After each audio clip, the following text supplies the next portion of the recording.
Hello, good afternoon po. I, I, I'm Jess. I was diagnosed as breast cancer. Ang naging result ng biopsy ko is invasive carcinoma po. Right now, nasa bahay ako ngayon dahil nag-take na ako ng aking chemotherapy last September 12. Pang 6 chemo ko na po yun. Actually, I was diagnosed last January 2. Then, nagpa-check up. Then, check up, mammogram, and ultrasound. After ultrasound, then CT scan, bone scan, and also to the echo po. Yun po yung mga in-examine po sa akin lahat bago po i-chemo. Then, yung unang chemo ko, kaya pa naman. Dalawang gamot yun. Yung isa yung pula. Nahirap din kasi yung pula. Pero pag once na sinaksak na sa'yo yung pula, kailangan huwag ka masyadong lakad ng lakad. Kasi siyempre medyo nakakahilo rin yun. Ayusin ko lang. Then tapos yung ano yun, almost 60 minutes din yun. Kahit ganon yung gamot na yun. Then yung pangalawa, almost abutin din yun ng 1.5 hours. Basta total mga 3 oras ka doon na nakadextrose ko sa PGH. Yan yung naman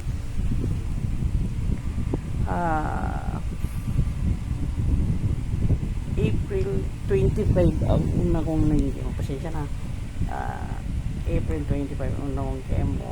Nung una kong chemo, nakayanan ko naman after 3 days medyo matuduwal ka lang, parang akala mo ba parang masuksuka ka.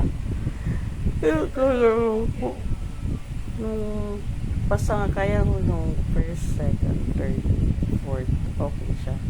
Pero pagdating nung 5th, grabe, kasi iba na palang gamot yun. Docetaxel daw yata. Isa na lang gamot. Pero siya, malakas siya. Nangangati. Yung parang kamot ka ng kamot. Kamot ka ng kamot. Yung problema dun, kamot ka. Pero nakakayanan naman. Yung talagang irritable ka lang. Itong pang 6 ko ngayon, medyo naglalak yung dito. Medyo ang naging problema ngayon sa 6 yun, parang hindi ka makakain, parang walang lasa lahat.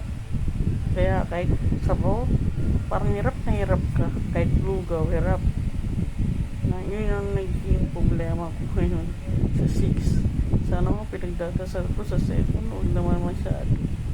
Kasi itong 6 na to, talagang dito niya, oh. Ang sakit dito. Yung parang nalalak yung dyan, parang manguputal ka.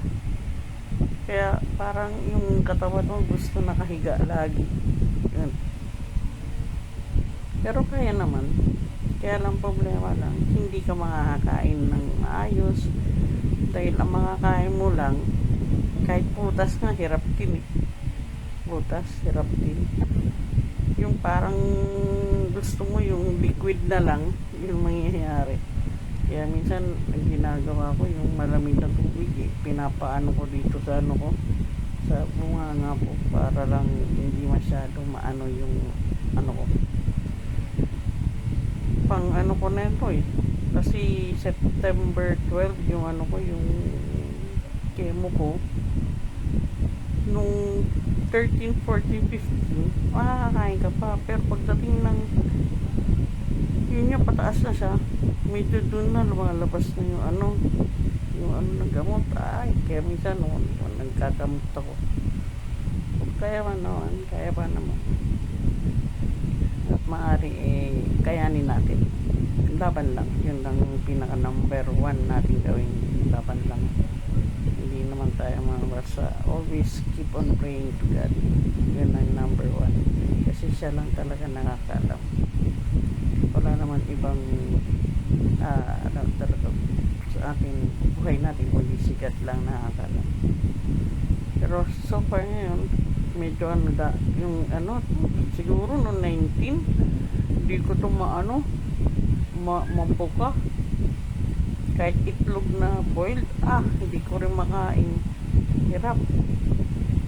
Parang akala mo yung iiyaano mo lang ikikindi mo tas gusto mo lunukin na lang kung pwede lang pero kaya pa naman life must go on. Yung tinatawag is yung tinatawag natin na after ng chemo dun yung mga side effect nya.